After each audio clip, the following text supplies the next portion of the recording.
បាទឥឡូវនេះយើងបានទទួលព័ត៌មានថ្មីមួយទៀតអំពីប្រទេសចិនឮថា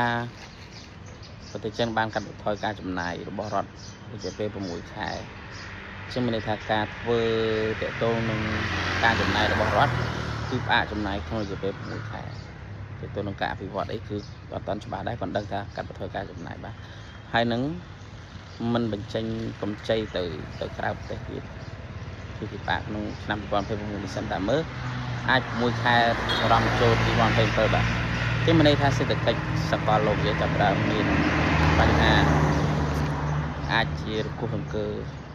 បញ្ហារឿងស្ទះណាមួយហើយបាទចាប់ផ្ដើមហើយអញ្ចឹងប្រទេសធំមានពួកគាត់ចាប់ផ្ដើមអញ្ចឹងហើយមានន័យថាសេដ្ឋកិច្ចកំពុងតែចាប់ផ្ដើមវិវត្តទៅរកភាពពិបាកហើយបងប្អូនអញ្ចឹងពួកយើង